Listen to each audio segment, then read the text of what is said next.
Good evening and welcome to day 9.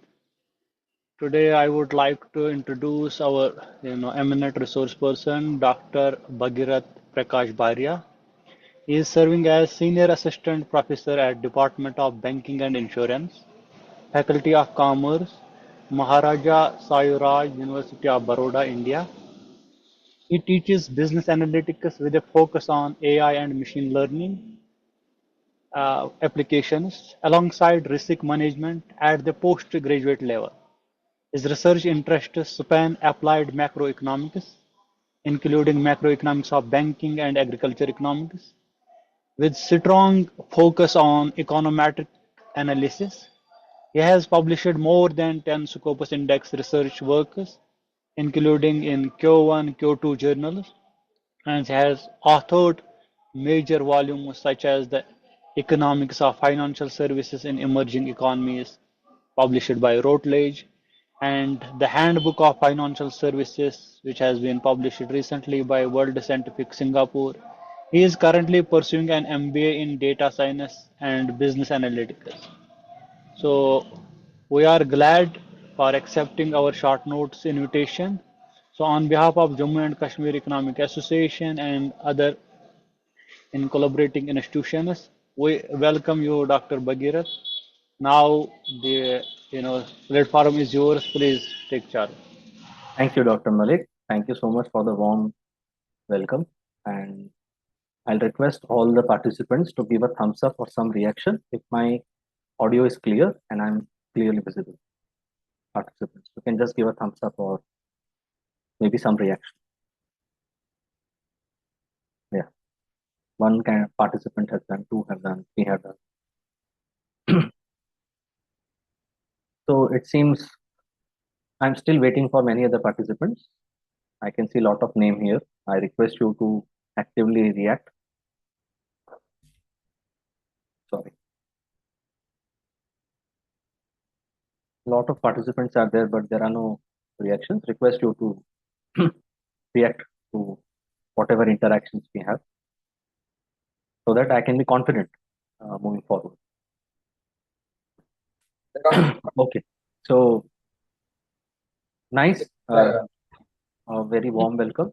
Request all of you to keep yourselves muted. Kindly don't unmute yourselves unless you are asked to by Dr. Malik. So this is a very interesting uh, faculty development program, and not just an FDP, but as a concept itself, it is unique.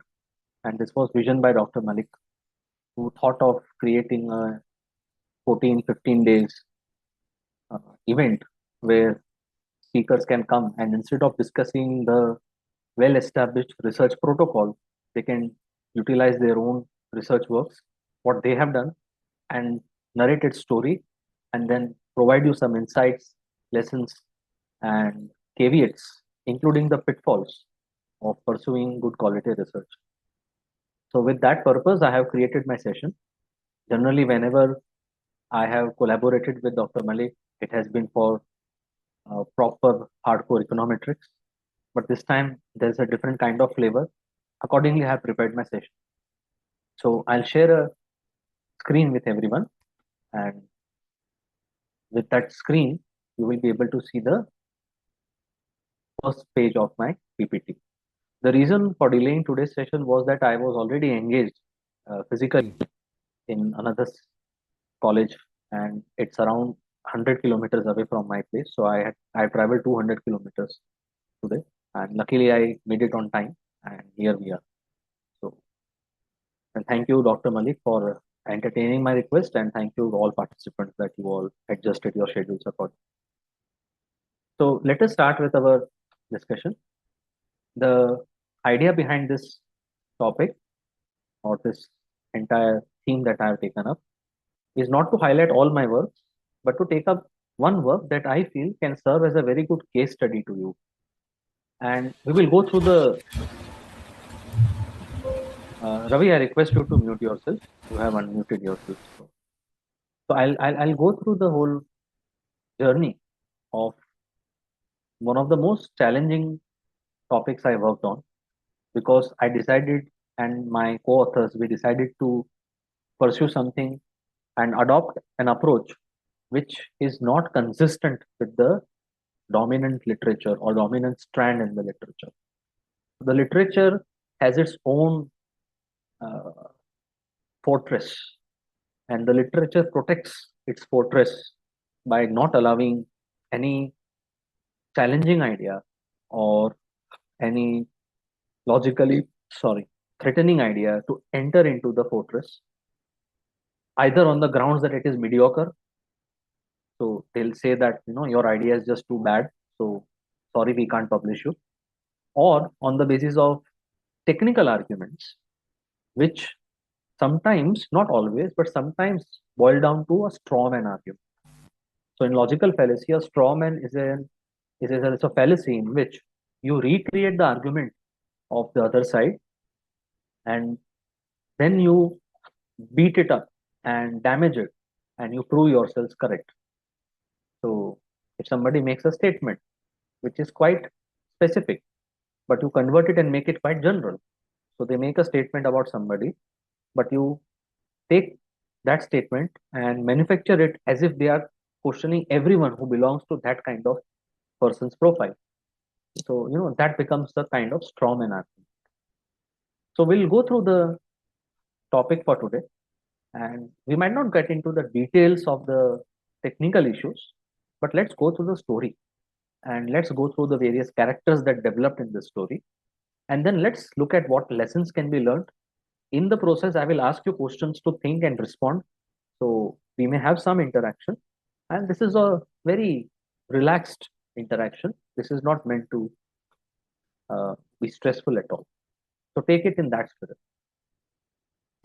So the and you must have received the PDF of this paper that I'm using as a case study, and you must have received another PDF, which is a mail written by a very renowned expert in this field.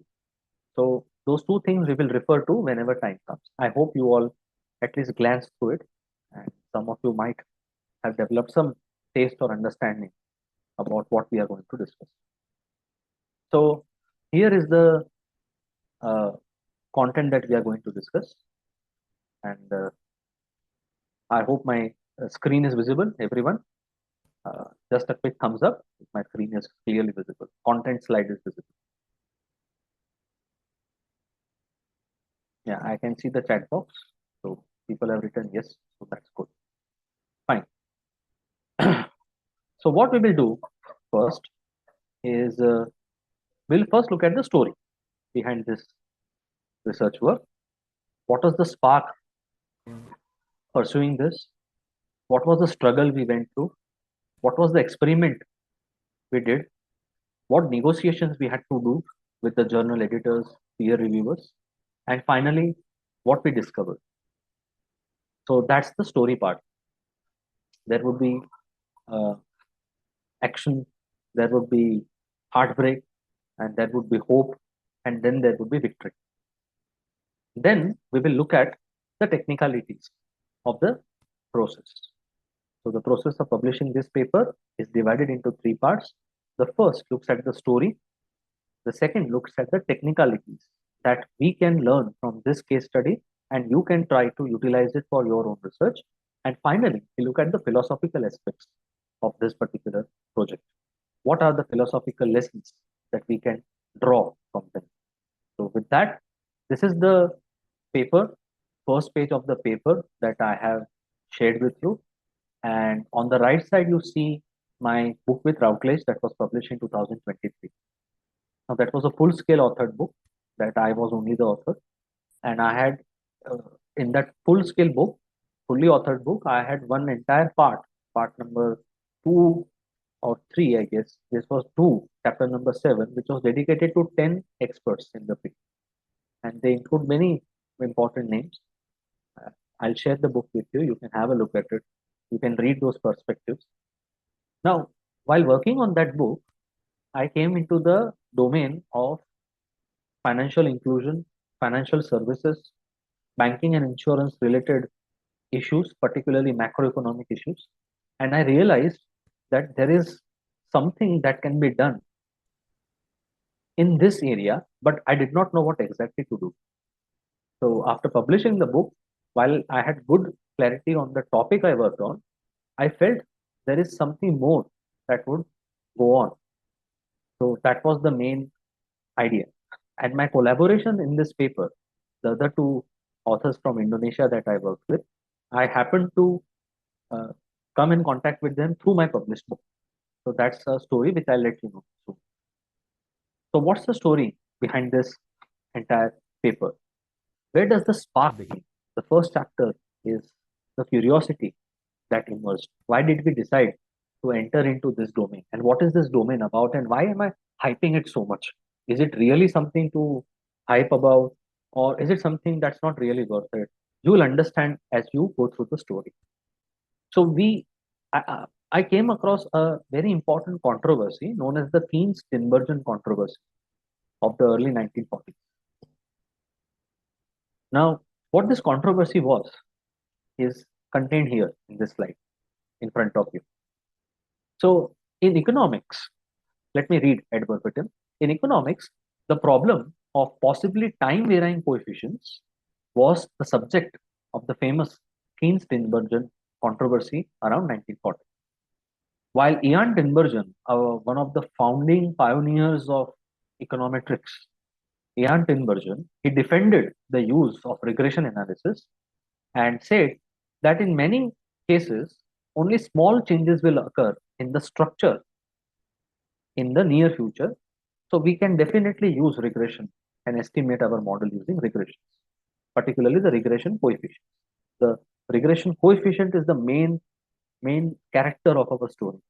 However, the well-known name or revolutionary in economics, in macroeconomics particularly, J.M. Keynes, he was also a very well-established researcher, mathematician, and theoretician during that time.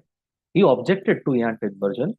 He said that the method, regression method or regression models, they require not very short series. Okay, they require generally longer time series data or longer degrees of freedom. However, he said in terms of time series data, it is only in the short cases or short time periods that we can expect the structure will not change.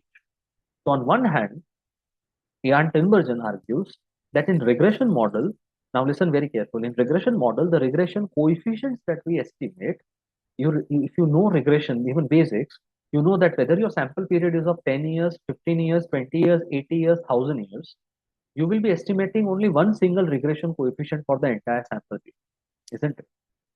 And what does the regression coefficient show? It shows the impact of one unit change in the x variable on your y variable. That's the idea behind regression analysis. So that regression coefficient will show how does changing x affect y. So that's what regression coefficients do. But whatever your sample time period is, this is specific with reference to time series in data. Whatever your time period is, your regression coefficients tend to remain or are defined as one single point estimate, arguing that if you have 20 or 30 or 40 years of data, James Keynes argued that the regression coefficients themselves would change over time. That is, how your x variable impacts y variable will itself evolve over time in a certain trajectory. This introduces the idea of time varying coefficients, that is, regression coefficients that are allowed to move over time. This idea is not very new. It was there since Keynes-Tinbergen controversy, and even before that, literature was developing on it. All right. So this is the main crux of the Keynes-Tinbergen controversy, that regression coefficients by as per Ian Tinbergen would fairly remain similar. The word structure implies your regression coefficients here, roughly speaking. They would largely remain the same. That was Ian Tinbergen's argument, that we generally don't bother with very long time series, and even if it is longer time series, they would largely remain the same. They would not change drastically. But J.M. Keynes argued that even if they change by a little, it completely changes your analysis and your policy inferences. So this idea ignited this belief or this curiosity of what happens if regression coefficients vary over time, if we allow them to change over time. So X variable is changing and hence Y variable is changing, but traditionally in regressions, the regression coefficient is not allowed to change. We estimate a single regression coefficient for each X variable. But what if you introduce a time path in the regression coefficient itself? As X changes over time, the regression coefficient also changes over time. And now you have a very dynamic time varying coefficient regression frame. So the research issue that we worked on is what factors uh, determine financial inclusion. That was the main focus because I came into contact with two of the authors through my Routledge book. And what happened was that Routledge book was reviewed by them in one of the leading journals. And I got a Google Scholar update that they have reviewed. And I contacted them. We started talking and they were working on similar area and we collaborated. So that was the brief story behind it. So the research issue was what factors determine financial inclusion in emerging economies. Now, this is not a new issue. Lot of large volume of literature is available. But what was new into our mind was if what happens if these determinants, these regressors, their impact itself doesn't remain stable over time. Is it possible to explore that? And has this been the case with reference to the economies that we are interested in? So Brazil, Russia, India, and China. The four emerging economies block that we decided to focus on because of several reasons that is there in the paper. I'll not get into. But the core issue, curiosity, was what if the determinants of financial inclusion themselves change over time? And what would happen in that case? Is that the case? Because we could not find any literature or solid evidence that focuses on this kind of issue within the financial inclusion domain. Of course, time varying coefficient is not a new idea. It is there in many research areas, in domains in economics, in management, in finance, in banking. But in this specific issue of financial inclusion, we were unable to find any good quality evidence that focused on this kind of issue. So we concluded after a very long literature review that literature believes the impact of determinants on financial inclusion is fixed over time. It does not allow any time variance behavior or time variant behavior in the impact of determinants. Now you should be very clear. It's not the determinants, it's the impact of determinants that would change over time. That's the argument or curiosity we had. Again, someone is unmuted. Keep yourself muted, please. That was the idea we had in our mind. And it was a curiosity. We really were not very clear what to do. It was a nice idea. We talked to some people. They said, yeah, it sounds interesting, but how are you going to really do it? Because time varying coefficient is a very big econometric area. There are a lot of models, methods available. So that's the first part. Now comes the second part, the struggle. So we found in literature that the literature really doesn't care about time varying behavior of the determinants of financial inclusion. Literature is very vast and rich in what factors determine financial inclusion, but really doesn't bother or really doesn't get into the idea that the impact of these determinants might not be stable over time. So we felt like we are entering a very unknown territory. And in literature, as I told you, there is a fortress. It's an unspoken fortress, which is quite difficult to break. And you will come to know why that is. Even more challenging for us was to find a method that would capture it. Now, in time varying coefficient literature, there are n number of models. There are models like Kalman filters. There are Bayesian methods and models. There are time variant vector autoregressions where you use VARs or vector autoregressions, but you allow them to allow the coefficients of VAR equations themselves to change over time. Now, that requires very large degrees of freedom. So generally, with limited data set, that's quite difficult to establish. So we were not satisfied with these methods. The kind of strict statistical assumptions, econometric assumptions that they made really made us believe that it won't sustain in our case. Our data was not that long, it was not that strong, it was not that well defined. but we wanted to work on it. So we wanted something which was parsimonious, which would be the simplest possible approach to this, without invoking a lot of econometric assumptions, without putting a lot of pressure on our data. Because if you over pressurize your data, it will break down. Just like you can make your data speak for itself, speak whatever you want to speak it to speak. If you can also crush the data by over testing it or over penalizing it for various assumptions. So we wanted to approach it in a manner which is simple, easy to understand for a layman, and yet gives us very useful, interesting discussion based results. We wanted to start a discussion. We did not want to become the final authority on this. Nobody can. So then came the third part of our story, the experiment that we started. So we decided and we came across a very good paper, which I have not shared with you, but I'll share with you through Dr. Malik after the session is over. And I have shared an email with you written by Professor Ekehard Schlitt. So that email is what happened after this was published. He must also have gotten a Google Scholar update, citation update. So we went through various time varying coefficient literature and we came across this time varying coefficient algorithm by Professor Ekehard. And we felt that this was a kind of model that has not been tested in financial inclusion literature, that makes very limited set of assumptions, that requires very few restrictions on the data and can handle even smaller time series. Then we studied the mathematical properties of it to justify whether whatever has been written and proposed is actually the case. Now, I'll share the Google Scholar profile of Professor Ekehard. You see, he's been working mostly on mathematical econometrics. Particularly, he is a pure theoretical econometrician who develops new econometric models and methods. This was one of his inventions or other innovations. And he challenged the well-known methods like Kalman filters or time varying bars and came up with an approach which was quite simple to apply, made lesser assumptions, and yet had robust properties. So we felt that we have hit a gold mine. I mean, we felt that now we are going to be highly cited authors and journal editors are going to just put a red carpet to us. And as soon as we submitted, the journal editors will call us personally and congratulate us in advance for utilizing such a new algorithm. And that's it. Our story would be a very smooth and nice story.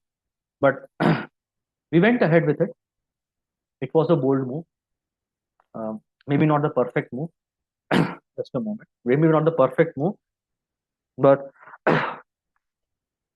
but definitely a bold move. So we decided to go ahead with it. And we thought now the victory is all of us. We are the winners. We already decided that we are the winners. We were not waiting for any reviewer. We were only waiting for a mechanical review. The reviewer will send that, Dr. Bhagirath and team, you have blown our minds and God bless you for this wonderful work. And why don't you quickly publish here and you also become an editor along with us? So we had those hopes and we immediately got rejected. And we thought it's fine. It's one rejection. Again, we got rejected. And it kept on occurring. So we went through around 4 or 5 journals. And we kept on getting rejected. Some journals were kind enough to give us a good comment. Some journals, as you know, give mechanical remarks like the article is not suitable. So out of these 4 or 5 journals, 2 journals sent us a review. The editor themselves sent it, desk editors.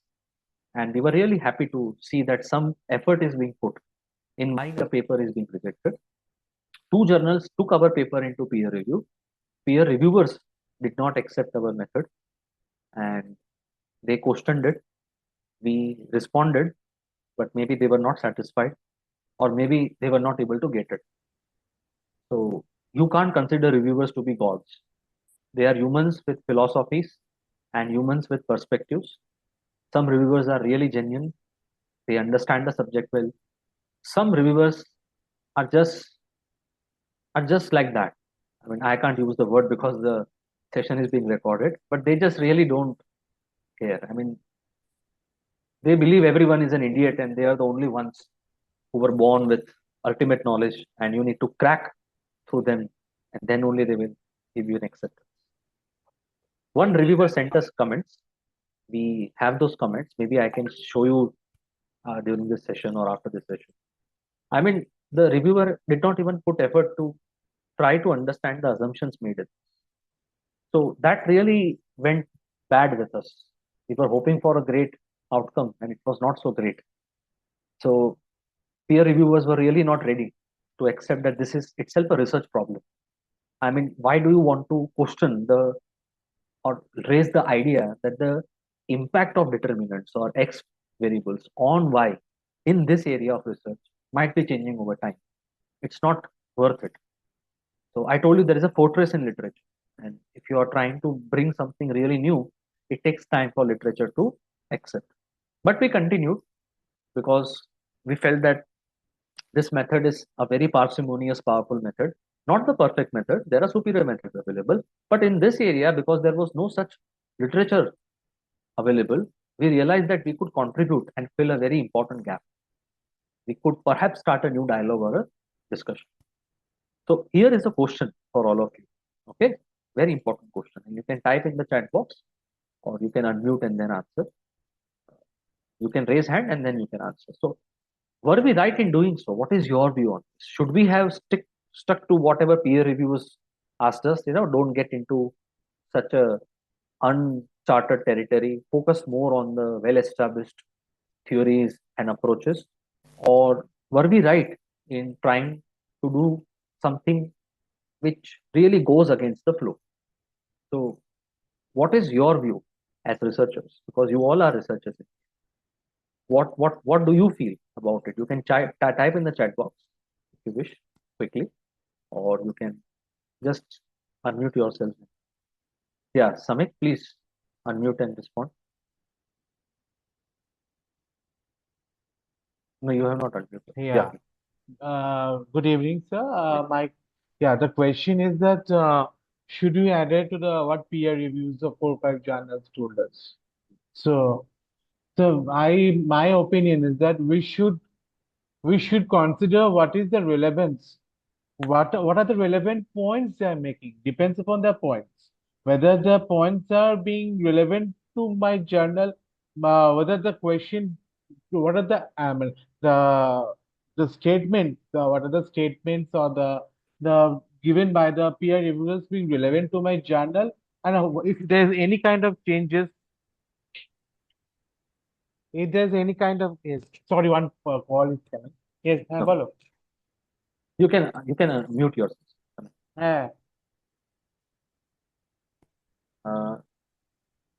Samik, you can mute yourself. Yes, yes. ठीक है sir, ठीक, thank you, thank you, thank you sir, thank you आज. So yeah, Samik gave a very good perspective. Thanks, Samik, for sharing your view. So the perspective was good. The idea was that look at the quality of the peer reviewer comments. Maybe there is something that you are not able to get hold. Maybe as researchers we are missing out an important point, and we should look at those peer reviewer comments, assess them, take out what is relevant and what is an unbiased opinion, remove what we feel is more of a dominance bias, status quo bias, and then use it to improve our research. I agree with that. And let me see, no one has responded in the chat box. Anyone would like to answer? Put their Sorry, view? sir, my one phone call came. That's why I Yeah, no couldn't problem, answer. Samik. I got the idea. I actually, it depends on the type of the statement given by the peer reviewers, and it should be relevant to my journal. The questions Correct. or the statement given by the peer reviewers should be relevant to my journal, as well as the points. We have to skip. What are the points he's making? If the points is being very, very valid point, then we should take it up. Otherwise, we should not consider it. Correct. If the Thank you. points that, yes, sir. It depends upon what are Got the it. various points on the Yeah, got topic. it. Yeah, Yes. you can. Yeah, thank you so much, Samik. Thank you. Sorry Anyone? for that. No Yeah, problem. sorry for. Anyone else would like to add something to what Samik has added. Anyone, if you have a different view, fine, go ahead. So I believe, Bhagirath, we can, I take request, this. Hello? Yeah, sure. yeah, I request the participants to write on the chat box if they have any question. Correct. Uh, So this is more of an interaction, not a question. I want to one or two people to share a view, because then only perspective will build. Fine, we can have it at the end. Let's continue. All right. But it should not be a mechanical one way session where I just speak and they listen. We should know that we are. I have something to ask here on this point, like from the point of reviewers and from the point of journal, submission as a researcher as well. So as you rightly said that sometimes people don't have that expertise to evaluate. But when we review the papers, like this similar may happen with other reviewers as well, when we send paper to them. So we have a pressure from the journal side to give our review. Like once or twice, I encounter some situation in which we don't have that much of expertise in that methodology, and sometimes researchers don't even disclose methodology in detail. So we just give something from our knowledge or something confusing even to them and to us as well. If we get similar kind of review, what we should do? We should go with it or we should send to other journal. Means the question here is that the Got it. sorry, I got sorry, it, right. the sanctity of our research is important or publication is important. There's a question I would like to connect with that. Nazia has a question that No, I saw the comment. Coefficient. Yeah, I can see Nazia's comment. So. Okay, well, she has a comment that she is saying that. I can see that. So, got it, Nazia. Very important. You go ahead and explore it. So, different views are there. I wanted all of you to put forward point. 2 people did, really appreciate it. 3 people did actually, including Nazia. So, yeah, we did that. We we decided to go with what Nazia has written. We decided to. Sir, may I add something to it? Yeah, sure, please. Sir, good afternoon, good evening, sir. You can be quick. The only reason why I have said it is because जब Einstein ने theory of relativity propose की थी, उस time पे वो किसी को समझ ही नहीं आई थी what he is saying, but later on उनको उसी theory of relativity पे Nobel Prize मिला, इसीलिए मैंने ये लिखा sir. No, very true. I agree with you. Very well said. Thank you, Nadia. Thank you, sir. So these are very good perspectives. So that is what we decided. We'll go ahead and we started submitting to various journals. Sometimes the journals were not relevant. They found our paper not to be relevant within their scope. Sometimes they outrightly rejected, suggesting that the paper is not within a well-established framework. Sometimes they one or two journals were kind enough to send us some comments at the desk level itself by their desk editors. So we incorporated those things. We cannot simply ignore reviewers. Just because somebody disagrees with you doesn't make them an idiot and make you intelligent, or vice versa. Or you can always learn something from it. So we learned what are the main issues that those reviewers are having who are rejecting it after peer review. We gave a lot of weightage to that and we started changing it. And in one journal, we had almost made it through, and we felt that now the second round of review would go positive. But unfortunately, that also turned out to be odd, because out of 3 reviewers, 2 were positive, 1 was very negative, and the editor took side of the negative reviewer. So, editors have a lot of control and freedom. Journals don't interfere in that generally. So that was what happened. 1+ year went by. The cost of sticking to this idea cost us 1+ year, around 1 year and 1.5 or 2 months, over 1 year. So that was the time we had to wait. Data was getting old, our patience was running out, and we felt that this is never going to end. And all we wanted is a fair chance. Fair chance in the sense that the reviewers who are reviewing it should be able to first give us a review based on what we have done. They should understand the method, understand how it is a new framework, accept or at least recognize the fact that what we are doing is not a dominant work or approach in the literature. So Naturally, no method is perfect. No reviewer is the final authority in research. All have perspectives. Like you have a perspective as a researcher, reviewers have a perspective as a researcher. Only thing is, if there are good reviewers, they have very matured perspectives. Otherwise, those perspectives could be very biased. So we started approaching various journals, and finally we came across the Russian Journal of Economics. Now we were already working, and we had already included Russia in our estimates, because from day one we wanted to focus on four major emerging economies and see how their financial inclusion processes differ. That is the same set of determinants, X factors, variables, how are they impacting financial inclusion, and if they are changing over time, if that impact is changing over time, what is the path of that impact? You know, is the path of this change in impact, or is the time path of these impact different, similar across these economies? And if they are different, on which variables, on which X factors, if similar, on which X factors? That was the whole idea, and we found it, and we realized that it is a very, very useful journal for us because it is purely open access. And once you hear open access, we generally fear it because then we have to pay a lot of money. But it is completely funded by the Russian government and an NGO that works for promoting uh, research on Russian economy, including regional studies that compare other economies with Russia. And uh, we were very happy to know that they do not charge a single penny, and we never paid any penny for this. We did not even a single penny for this pure, fully open access article. So we felt that we had a gold mine. But again, that was the fear that, again we'll go through submission, again we will wait, and then perhaps it will go through the same fate.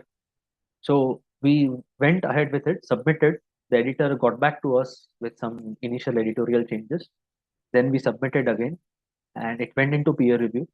It took around 2.5, 3 months to get the peer review. We were quite happy with the professionalism of the journal. When we got the peer review, again there were criticisms raised. There were questions raised on the authenticity or the overall acceptance of this method and some of its key assumptions. So we wrote our rebuttal, we provided our arguments, we justified why we feel that these assumptions do not qualify for this method, and even in absence of those assumptions, this method still holds strong. And now, as we had experienced, we expected that it will finally get rejected, but this time nature was kind enough to us, and it was accepted after 2 rounds of peer review and 1 round of additional editorial review, where the editor wanted certain changes also to be done at the end stages. They were more of editorial changes, but they were a lot.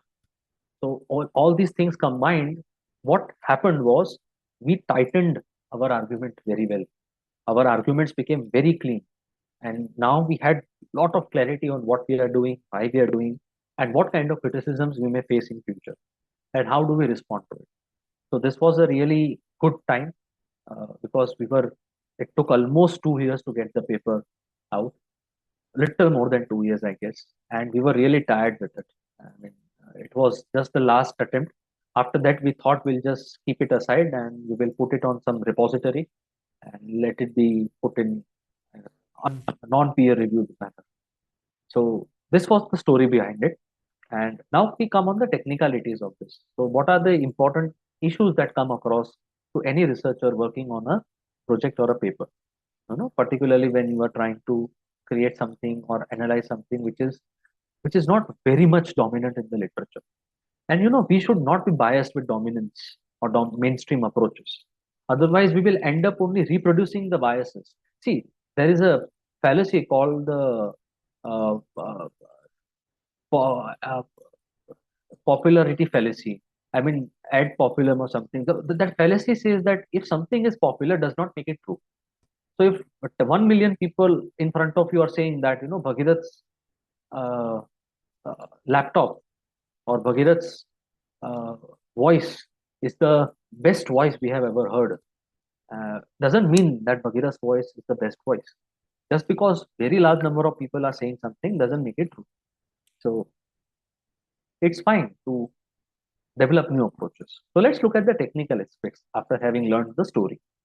So how to identify a research problem is a big challenge, Because if you don't identify a good research problem, firstly, you won't enjoy it. Forget about publication and acceptance by the literature and editors. Uh, forget about Q1, Q2 publication, ABDCA publication. Those things are the final result. And believe me, once you have published it, it's a matter of few days you feel good, and then your mind is back to finding another issue related to it or something else. The entire idea is that the journey should be fruitful to you. So if you are not able to identify a good research problem, your journey of that research with that research project will not be very fruitful. And generally, such problems that are fruitful and that can give you good results are causal in nature, not correlational. So exploring something, describing something, the so-called exploratory data analysis, or nowadays there is a lot of trend of doing SLR, systematic literature reviews, and there is a whole army of researchers who have dedicated their lives in doing SLRs. I mean, what you are doing is simply you are reproducing what has been done. Sorry if that feels bad to somebody. It's not that you should not do SLR. SLR could be a very important, valuable part of a larger empirical paper. But running your entire research career on SLRs and doing SLRs and using those same well-established TCCM or Prisma or SPARC or SLR protocols on different issues, and just printing those things. And there are only few journals in various areas that entertain full-scale SLRs only. So you keep publishing there. No, that's not worth it. You need to test hypothesis. Knowledge advances by testing hypothesis. As Ms. Nazia was saying, that Einstein tested a very new hypothesis and tried to come out with an answer to that hypothesis, and that helped the domain and literature move forward. Now, some of you might be pessimistic. Some of you might say, who the hell are we to take literature forward? We are not great experts or Nobel laureates. So let me tell you, literature and knowledge is not the personal property or IPR of any Nobel laureate or any expert. Nobody has said, or the Nobel laureates themselves have not said, that we are the only ones who would advance knowledge. You are free to do it. You are free to do it. If you see that in your area there is some problem going on, some problem with some common property, say your society is there, gated society, and within your society, inside the society, there is problem of garbage being thrown by some people. You can't wait for the society committee to come and fight. You go up and take up the matter, resolve it. Who is stopping you? So that's the idea here. Test new hypothesis. When you create new hypothesis, you will be able to fill research gaps. But then how do you find good hypothesis? That's where you need to learn about research gap analysis. That's the second point. So there is a very good paper by Robert Miles, 2017, that discusses 7 kind of research gaps which are given in front of you. I'll share the paper copy with you. If you already have it, great. If not, I'll share it with you. Have a look at them. Generally, your research will be able to find at least 2 or 3 gaps of these kind in the literature. What we call research gaps. The idea of research gap is very important to understand what a research gap is. Research gap means there is substantial or sufficient amount of data available, and there are sufficient methodologies available, yet that area or part, aspect has not been researched. So there is enough input available, there are enough methods available, yet output has not been produced on that particular thing. Then we can qualify it as a research gap. Okay, why do we call it a gap?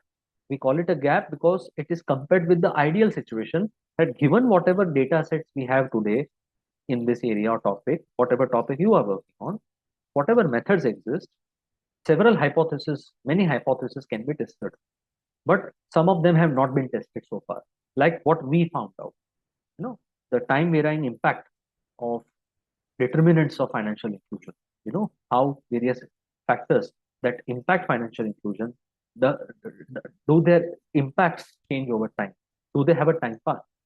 So we felt that enough data is there, even methodologies exist, and yet it has not been researched.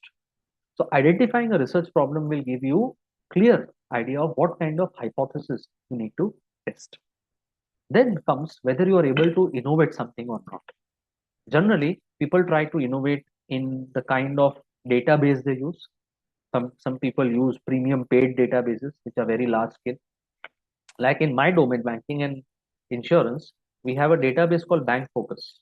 It's a very large scale international panel data on various banks and across last many years in various countries, but it's quite costly to access. So if your institute or say my institution has it, I would definitely try to use it and dig out as much insight as possible.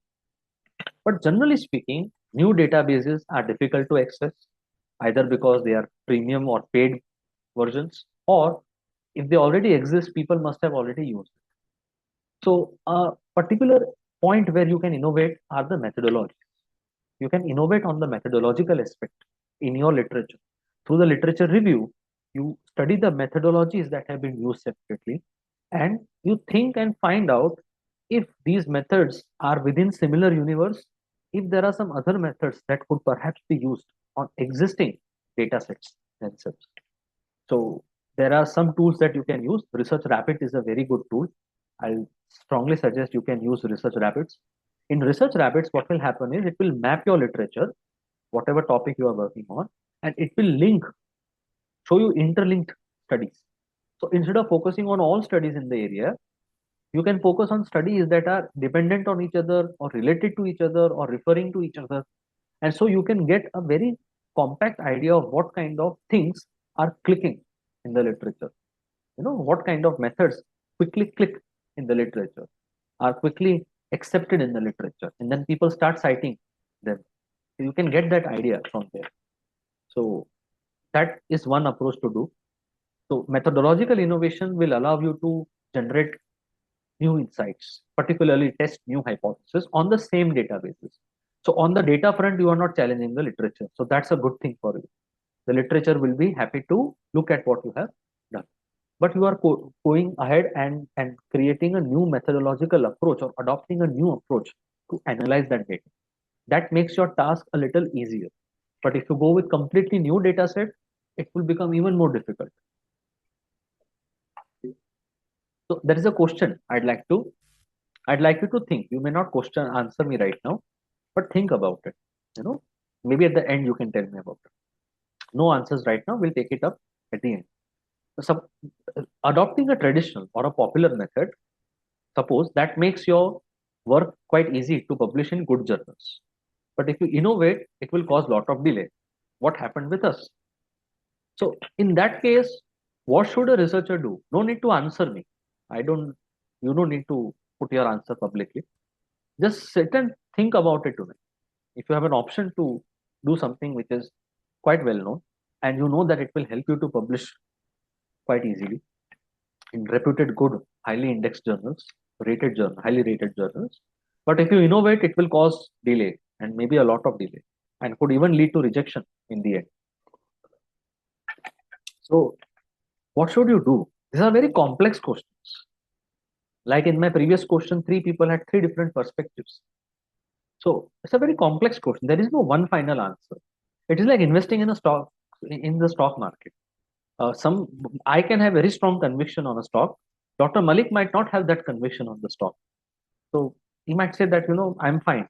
I'd like to go with my fixed deposits and, something else, but I'd like to keep my cash with myself. But I'd like to go and invest in that because my conviction is strong. So these things are very subjective.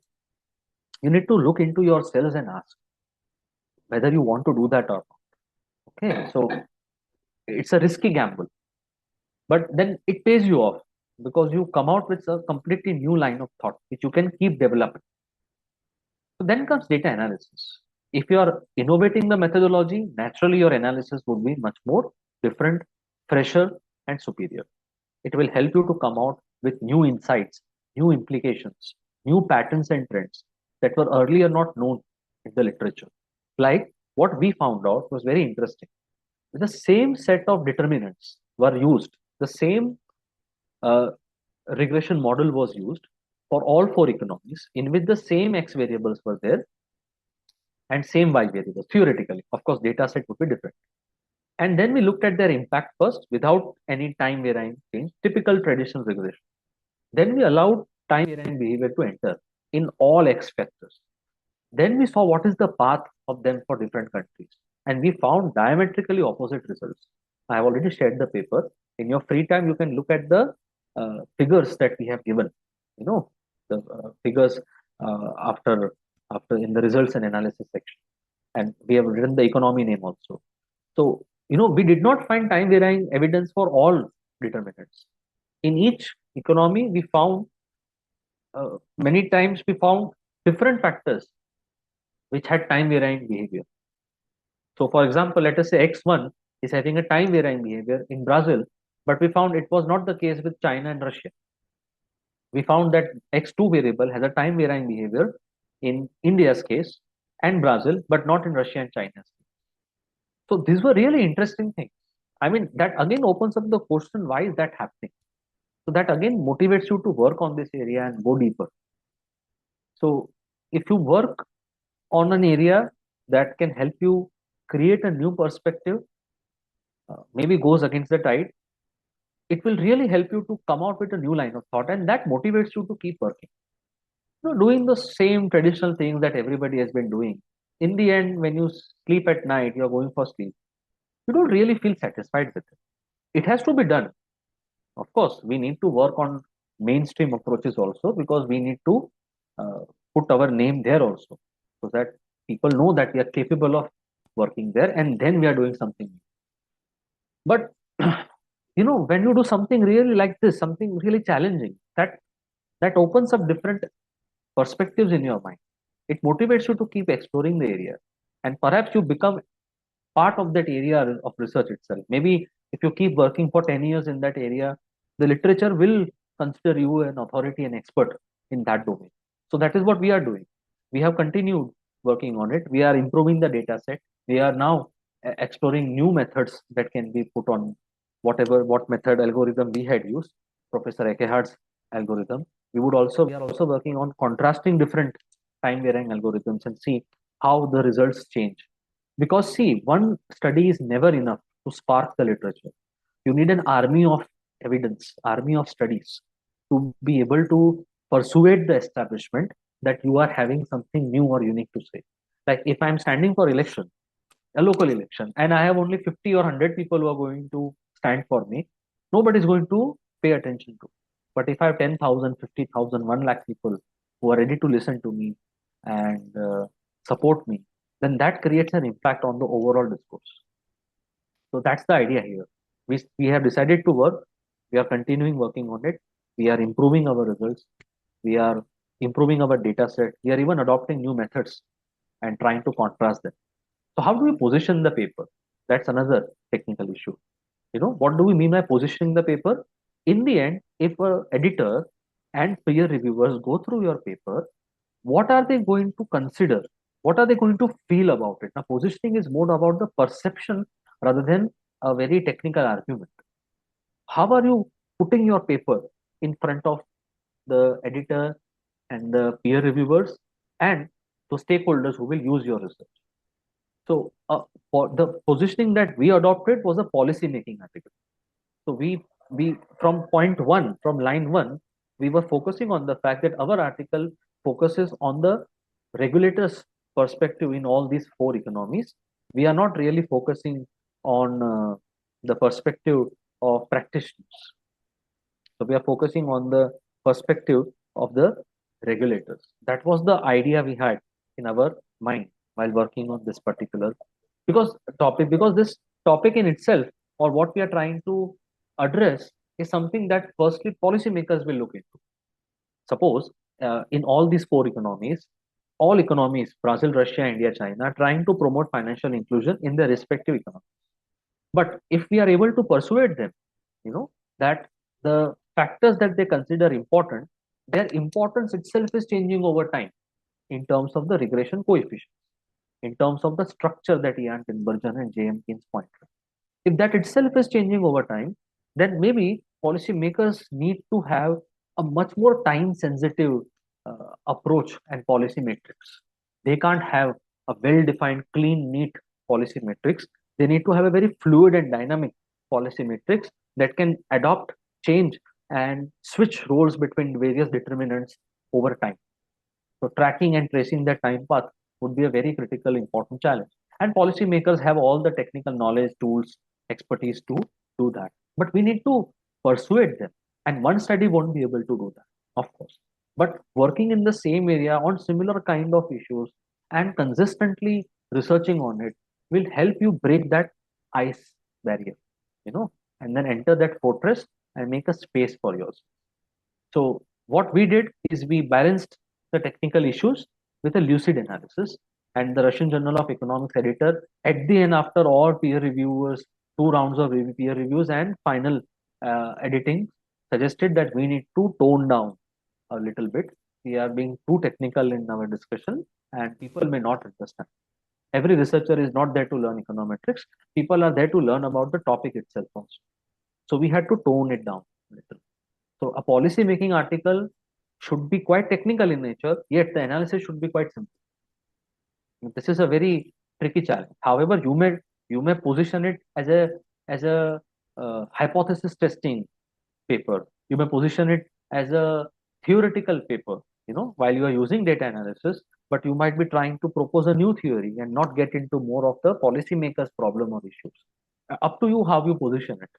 But whatever positioning you do, look at the journals in your research topic and look at the articles that are published, some of the well-known articles there. Go through their abstract. You will get a feel what they're trying. Some articles are standalone articles. They just say that we are doing this and this is what we found. They are really not trying to position their paper from any stakeholder's perspective. They are positioning their paper as an evidence, as an empirical evidence in itself. So that's also a strategy you can use. That really depends on what topic you are working on, the kind of journals that are popular in your topic. In my area, in our area, this was the strategy we felt would do justice. So what happens during the submission decision and the overall review process? So we were enriched by the reviewers. The reviewers did not just focus on technical issues. They gave a lot of insights on how we are analyzing them. They gave us a lot of insights on how we are pitching our argument, and they help us to shape our technical dimensions from a very intuitive and reader-friendly perspective. So they focused on not only technical argumentation, which they went through meticulously, but they also suggested us to create a philosophical perspective on this topic. And what happened was, in the end, we got a very enriched, well-structured, sharpened, and a easy to understand paper. So if anyone goes to the paper, methodology section method might not be very easy to grasp at first, but the conclusions, implications, our motivations, those things people will be able to get an idea what we are trying to do. So the patience and the desire to improve consistently, that's what will help you to gain acceptance. And remember, rejection is the norm, acceptance is luck. So whenever you are working on any topic, unless you are working with very well-known names, there are a lot of in the literature also, particularly in many top-tier journals. If you're working with some well-known senior people, it becomes easy to publish. Let me not get into all that. I'm not saying that those who don't get published are really good and they are rejected. No, there are people who are not capable of publishing also. But then there are people who can publish, and if the same thing is sent by them as amateur or early career professionals, they will get rejected. But if the same thing is then again sent with some minor fine tunings, with some well-known name, it easily gets accepted. I may not take name of the journals and publishers because this is being recorded and that could go against me. But maybe if you contact me personally, I'll let you know. With real examples and cases where an article was rejected, then it was restructured, collaborated with somebody well known in that area, and it smoothly glide through. So, that's the statement I'm making. Don't consider everything the reviewers say as the final truth. Also, don't reject everything they say. You need to be balanced. You need to understand what are the non-biased points they are making and what points reflect more of their personal research bias or philosophical bias or ideological bias. So you need to learn how to separate peer review comments and then utilize the useful one and maybe ignore what you feel are not based on any scientific assessment. So what insights come? Research problems emerge from gaps, not correlations. Simply doing SLRs or exploratory data analysis is not going to be enough. You will end up doing mechanical work. It will not fill any existing research gap in your area. If you innovate on methodology, it will pay off. It will pay off, but can cost time. Like it cost us. More than 1 year was wasted running around with journals. And that we were fed up with it. We were fed up with it. Be transparent about limitations. The Russian journal reviewers asked us to write our limitations and very clearly explain how this method and its findings contrast with other potential methods with different set of assumptions. So what do we think would happen? They did not ask us to use different methods and see. They asked us to think about it and give a perspective to the readers that if alternative methods of time varying coefficient is used, what do we expect to happen? What kind of changes would occur in the results? So we put our idea and perspective there. Of course, it's a process.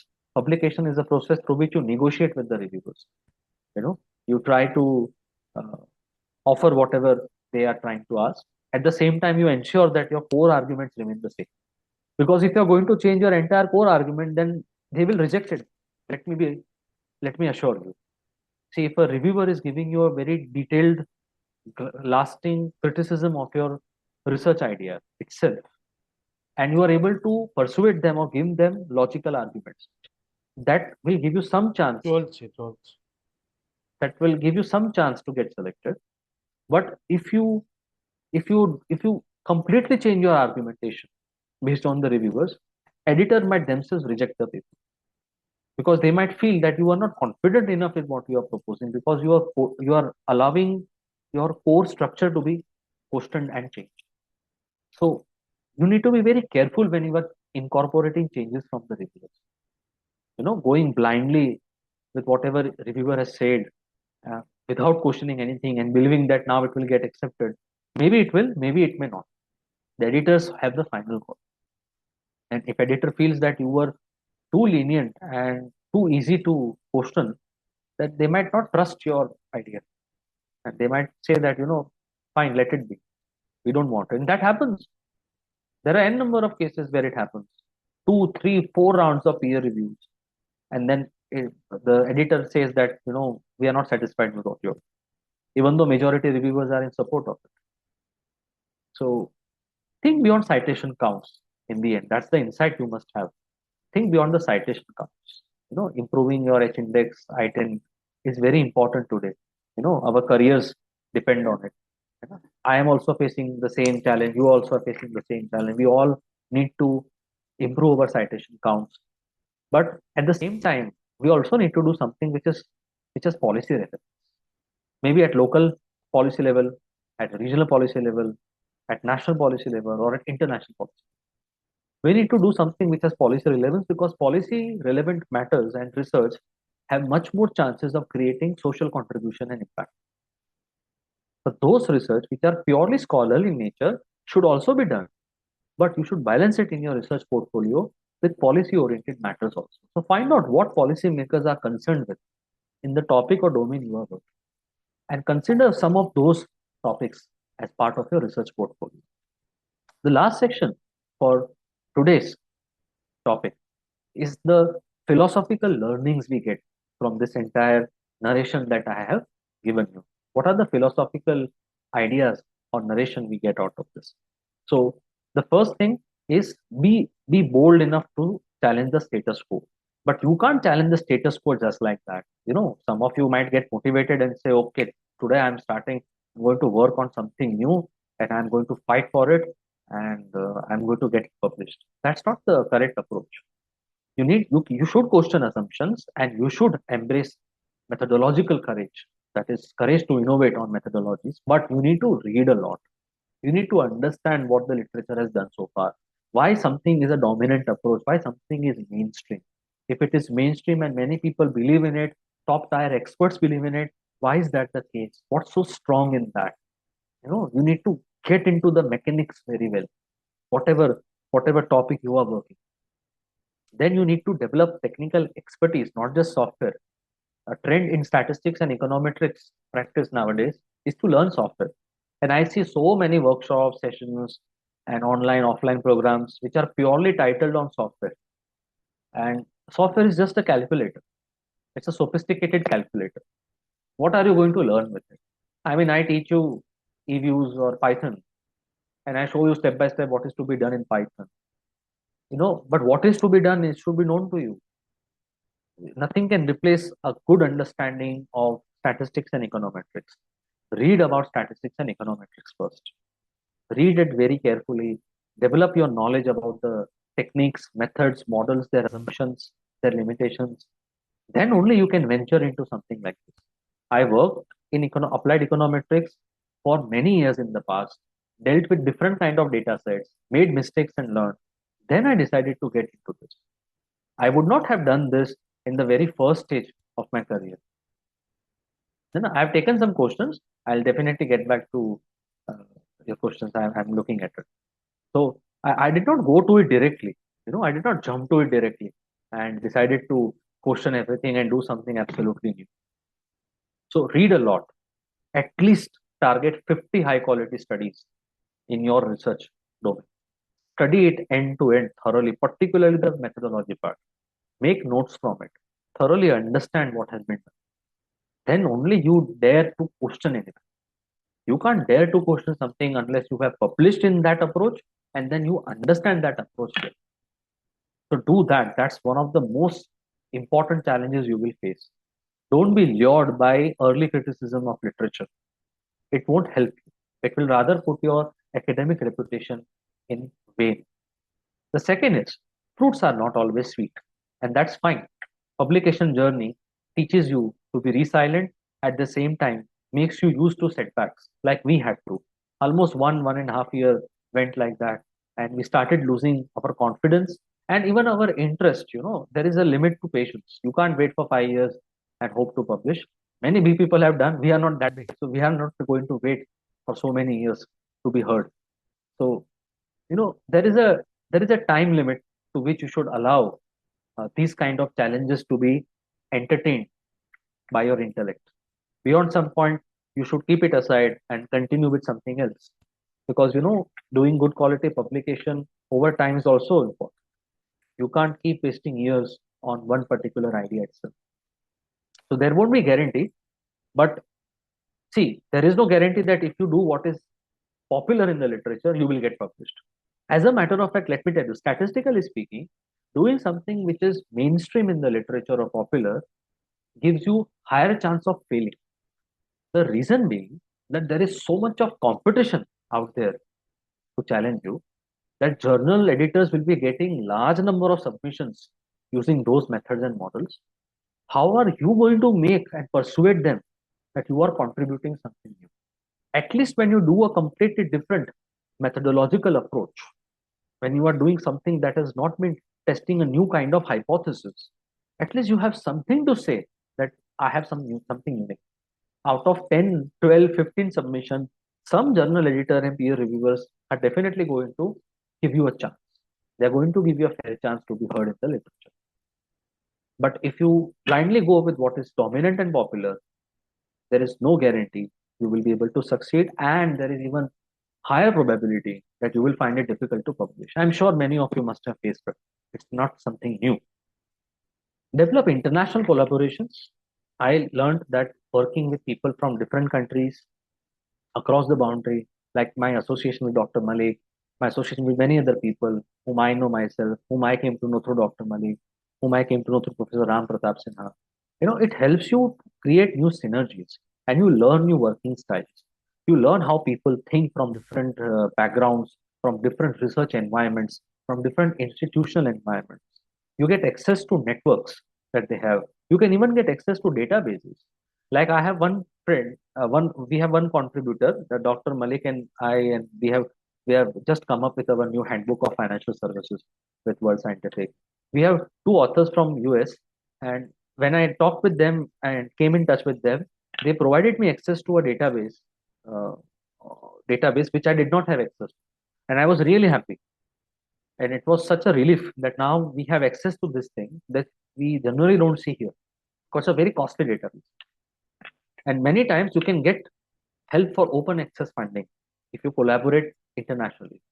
And if in India also, try to diversify. It's not that you should not contribute within your country, collaborate within your country. Of course, you should.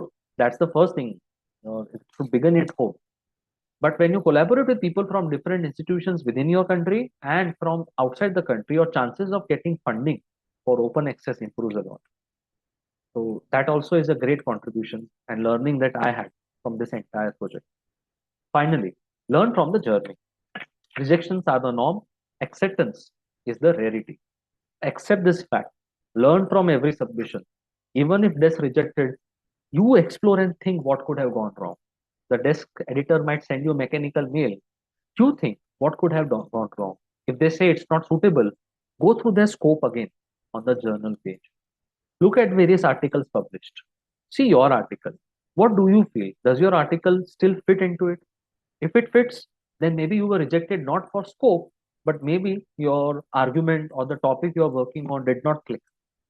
So maybe it's time to rethink your topic or reframe your topic. Continue with the work, but reframe it in a different manner. So it's a very trial and error process. Converting rejections into acceptance is a trial and error process. You need to try various strategies with different journals. You can't go with the same paper, same title, same arguments with every journal. Then the outcome would generally be the same.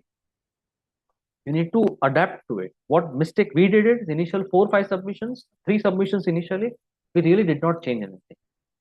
But from third submission, where we got good comments from the desk editor, we decided to incorporate changes, include more justification for our method, make our argument stronger, and accept that there could be limitations. And this is not the final word on the topic. Ego should not come in between. No? Be humble and move on if you get a rejection. Keep incorporating what is useful. Keep improving it. How do you improve it? Use AI to talk to. I use Microsoft Copilot to discuss. AI is your companion, not your researcher. You can't trust on AI to research. It's just a machine. You need to research. It's your intellect. But talk to AI. Microsoft Copilot is a wonderful companion to discuss. Its algorithm is so fine-tuned and optimized. The way it discusses and throws idea is much better than other AI programs that we have. So talk to Microsoft Copilot or whatever AI program you like, Gemini or Claude AI. Discuss with them. Put your idea, put reviewers' comments, put your own perspective on the comments. Ask it to throw a perspective from its own side because it has access to a large database. It will come out with even new insights. This is one way. It's not that AI will always help you. You can always take a perspective from it. So there's a food for thought. A research work that goes through metamorphosis can become and does become a meaningful research. But a research work which does not go through sufficient amount of metamorphosis, evolutions and changes, that research may not become meaningful. Because when you go through such stages, you realize what you need to do to communicate your idea much better. And that is what the whole process and journey of research submission, review, rejection, and then finally coming out with acceptance is all about. In the words of Professor Eckhard Schlitt, what he wrote to me, the mail that I have sent you, and I'm sure you must have obtained the PDF copy of the email. It's a long mail, you can have a look at it. I've taken just one last statement he made. He accepted that what we have done is new for the literature. He accepted that his method would not feel comfortable to many researchers who have developed certain ideas. So he appreciated us, contacted us, appreciated us, told us that new algorithms have come up. He has improved his algorithms and launched it again. It is available in Gradle and some other leading software. So he wrote in his words, the morale seems to be, if you have an idea that you think is useful, don't give it up. Do not give up on it and keep pursuing it as far as possible. But don't make your career dependent. We took his words very seriously. We continued with our other research works and projects, and we decided to keep pursuing this idea on the background in a slow cooked fashion. We did not want to make our entire time and career depend on this particular idea's application in our research. Of course, no single study will be able to build consensus. There needs to be a large army of studies, particularly by the same authors, repeatedly over time to really build some kind of consensus and to build some kind of attention in the literature, but the literature will listen. And once it does, a new kind of fresh discussion, debates, arguments, and criticisms will start. A new line of research would emerge. That is what we aim and hope for from whatever work we have done so far in this and whatever we plan to do now. So, yeah, that's it. We can have question answer time. So, Dr. Malik, if you can allow 5 minutes, I can take up some questions in the chat box and then we can allow people to ask. Yes, please go ahead. Yes, So we are Samik having our is there. Yes, sir, Sorry, please. sir. Yeah. Good our evening, moderator sir. has joined. Please let me take a Please don't moment. unmute yourselves, everyone. You will be asked to unmute, then only unmute yourself. Our moderator has joined us, so he will be taking the session now onwards. Thank you very much, Firdaus, sir. So for this session, I'm the moderator, and I would request Mr. Samik Bagchi to go on with this question. So there Yes, was a sir. question from him.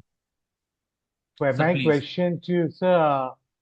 Yes, Sarah's last session, in the last question, he has told us that the AI can be act as a tool, as a machine, which can help you to get the more insight about the research. It cannot be act as a research. It cannot be act as a person who can do research for you.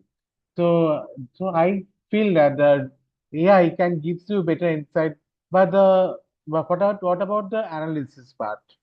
So they are giving you right analysis on any topic, or they are putting I some. got the idea, Samit, that Yes, with yes. regards to data analysis, how reliable AI is, with How regards to reliable, yes. research problem identification, other things, we know AI can help. AI is, as far as I understand, AI will be just like a more sophisticated, intelligently automated software that we know, like SPSS, eViews, Stata, R, Python. AI will go beyond that. It will rapidly learn from data, but any AI program is as good as the data it is trained on. So you can't be sure about the kind of data and the kind of biases that have been coded inside into the AI program. And if you allow it to analyze for you, if you're using it as a machine to execute an analysis method which you have asked it to, that's fine. Go ahead with that. AI is very useful for that. But if you are going to ask it to decide what method to use to analyze, if you are going to let it take the decision, I think as of today, AI is very weak on that front. Okay. Why? Because So, responsibility is going to be yours. If yes. AI is suggesting you something, if you can technically understand from theoretical, statistical, and econometric point of view that what it is suggesting is useful, can be done here, then maybe you go ahead with it. Otherwise, please don't rely on it on deciding Okay. analysis work. Just they're given the recommendation, they're given the preferences, but they're not the decision maker to As of now, give no. as of now, no. They're very weak on it. As of Oh, now. thank you, sir. Thank you so So, much. Professor Meenakshi, Deepak, if you allow me, Professor Meenakshi had already written a question in the chat box. Yes, sir. There is a question here. Yeah. So, she has written that how many times a research study can be reviewed. I am not exactly able to understand, but I think she means to say that how many times a particular Professor Meenakshi, ma'am, please can you just unmute yourself and exactly ask what you mean to say by being reviewed? I mean, is it by peer reviewers or the researchers themselves review their work in the light of peer review? Can you just Professor clarify? Meenakshi are you present here? What I understood from her question is that she might be telling that how many number of reviewers should be there at least in the reviewer committee for that paper. That is not up to us. I mean, the journal would decide. Generally, 2 peer review is minimum standard, and single blind peer reviews are also common. The one journal will have submitted recently has single blind peer review. So that's up to the journal. Generally, I don't think they go for more than 2 or 3 peer reviewers. But that's time and There is cost. a question. sorry to interrupt you. There Yeah. is a question from Nazia. Ms. Nazia is asking that can we use AI for interpretation of results? So there are some times that the AI gives some, we do some analysis and we just go put that into the AI and ask for the interpretations. So is it true? It is good for us. See, you can, if you have estimated something and you are clear what you have done, how you have done it, and why you have done, you can put the results to AI to go through it and assess it. But as far as the interpretation part is concerned, AI can only help you to understand the assumptions made or the quality of your estimate. It can't link your estimates to the topic that you are working and the ground level implications of it. So you can use AI to help you understand your results better under the assumption that you want to know what assumptions, statistical econometric assumptions are there, and if perhaps your results are violating any of them, the technical aspect. But when we say interpretation, there is also an implication and real world aspect. How do we convert our estimates from hard numbers to soft ideas that people can make sense of? On that part, I would suggest you use your AI, which is our brain. Force it to think, come up with arguments, then go back to AI and discuss with it and sharpen your argument. That's my suggestion.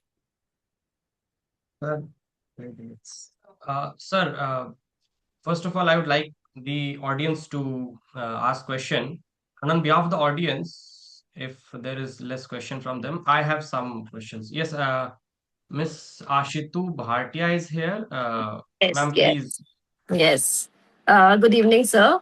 So my question is that what if on sending your paper, it is after doing revision, it is accepted, but later on after doing another revision, uh, it is rejected, and there are no grounds for reason. So in that case, what could be the reason for rejection? So you mean to say that in the same journal there were two rounds? In the first round, Right.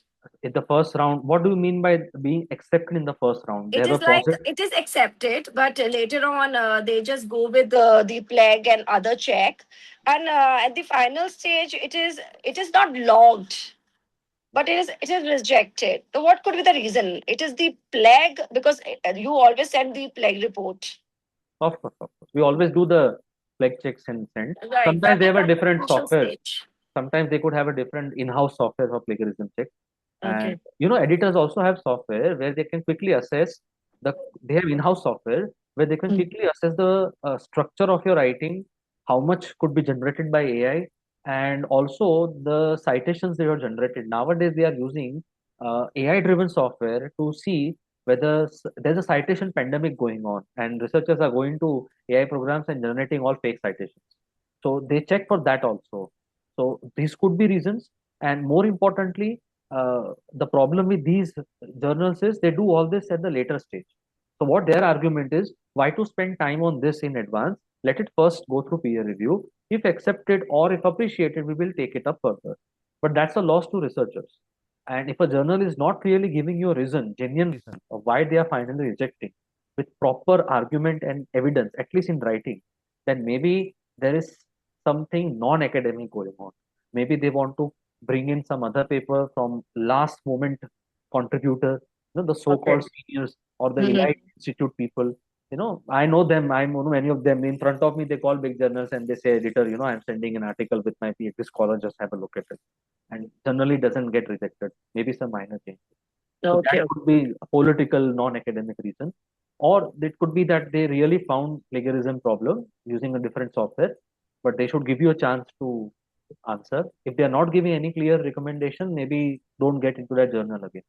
You can go for COP, and you can use COPE guidelines and challenge them, but Mm. it's not worth it because it's not worth it. Editors have good command and network across other journals, so Right, right. put a So bad my another question is that how much is the time we should wait for the acceptance?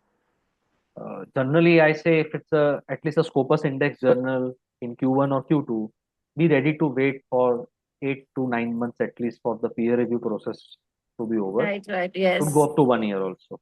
Okay. You need to wait that much. But if it exceed more than a year, should we withdraw? Should we wait? Now that's the sunk cost fallacy, because already if you have put if you already put more than 1 year, then your heart says, why not wait for a month more and maybe we get a good response. True. So take a call at just write to the editor. The best thing is write to the editor and very honestly ask them that due to career constraints, we need to expedite and we have already waited for more than 1 year. We request you to please help us get the idea regarding this paper status at the earliest so that it can help us in our career progression. Make some argument and talk to the editor. See if the editor responds. If editor also doesn't respond for more than 1 month, then best is to withdraw it. But it's tricky. If you withdraw the article, and yes, you have to do it revision and everything because it's been a year. The data. See, I'll tell you what could happen. What could go wrong in this? You withdraw the article by writing a withdrawal email, and because they have, for more than 1 year they have not responded, they will mostly not respond to this email also, your withdrawal email. And then you send to some other journal, and after 6-8 months, that's a better journal. It publishes, and then one fine day you come to know you got an acceptance from this journal also. That happened with me. That has happened with that happened, and I got dual publication. Same article published in two different Scopus Index and ABDC listed journals, and then I had to go to one, write to them very harshly, involve my PhD guide and mentor who is well connected, and one was an Indian journal, one was an international journal, and I got it withdrawn from the Indian journal. Yeah. So best is to withdraw and then keep writing them until and unless till they send you an acknowledgement and acceptance of the withdrawal.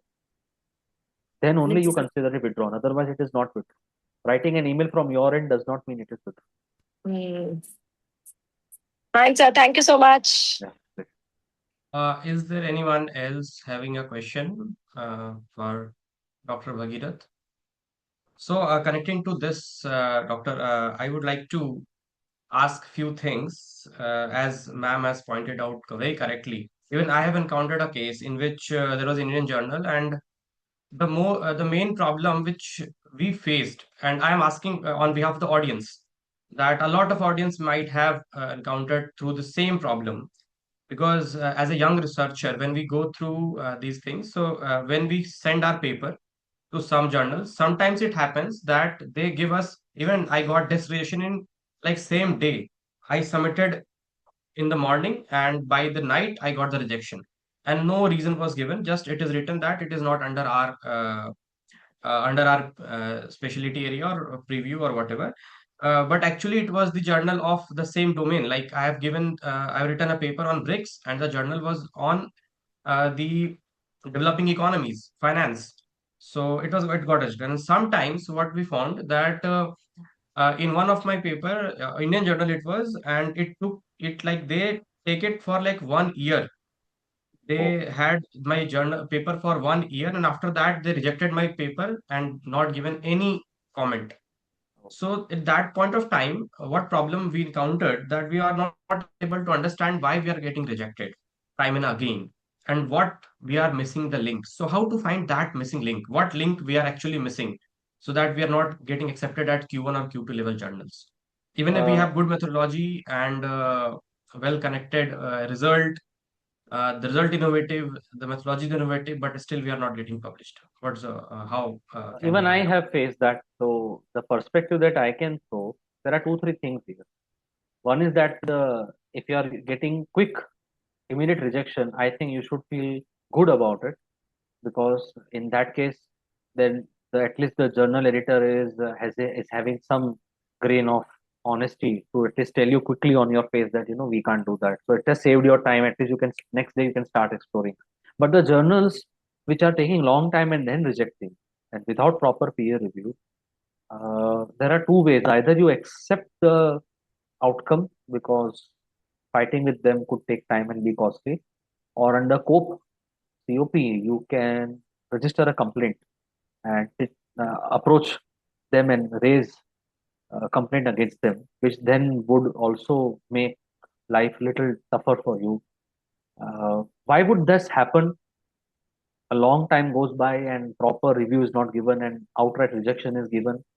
That journal might be overloaded with articles. So what I generally do, I go to the website and I try to find the decision time taken. These journals play a trick. they give you the median decision time. So one of my article is currently under scrutiny at computational economics by Springer. So the computational econometrics. So its work is there since almost 2.5 months, and on their website they have said that we take average 2 days for first decision. Into bracket they have written median, and I trusted that, and we submitted there more than 2 months, and we have not heard anything so far. I wrote one email to their editorial office also, but nothing so far. So try to find journals which give you average number of days to first decision and not the median, and maybe gives both. If the average and if average is less, forget the median. Then maybe you can trust that journal. It's a gamble. You need to trust it and try it. If the median is only given and not the average, maybe avoid that journal as far as possible, because that median is very biased. You can't trust median. The outliers will not have any impact on it. The mean will be impacted by outliers. Uh, Also, you can write during the process. Maybe decide a threshold. After submission, if it takes more than 2 months, you write it to editorial office once. If it doesn't move forward, you wait another 1 month, again write it. And then you again wait for 1 month, write a final mail saying that if further response is not obtained, we will be forced to kindly withdraw. And then again wait for 15-20 days, no response, withdraw the article. Again, what I was telling Miss Ashitu Bhatia, that just writing a mail of withdrawal, it doesn't mean anything. Somehow, someday they will wake up and they will process your article and publish it very quickly. You will get into trouble with double publication, dual publication. So that's the perspective I can throw. And not all journals are like that. Look at the journals, which journal has more frequency. So if a journal has more frequency, they will be more rapid. They will be quicker in processing your article. If a journal has less frequency, maybe you should avoid that if you can't wait. And there is one more thing that you could do, but the session is being recorded, so I cannot say that. After the session is over, just put me a hi, and I'll write you something. It may not sound very. Uh, uh, Journals don't want to do that. I understand. Journalists don't want to do that, but we need to do it nowadays. It's a necessity for us.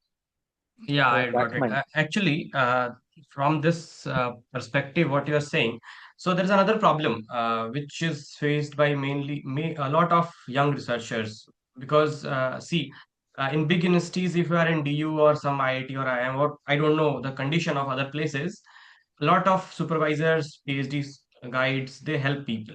But if they are not helping you by their own well-connected network or means or whatever, so you have to be on your own and find out the way out for this. And for that, you have to find a journal. And finding a right journal for you, it's again a very big problem. So there are two problems which we are facing. First of all, we are getting rejected without the comments, so we are not able to improve ourselves.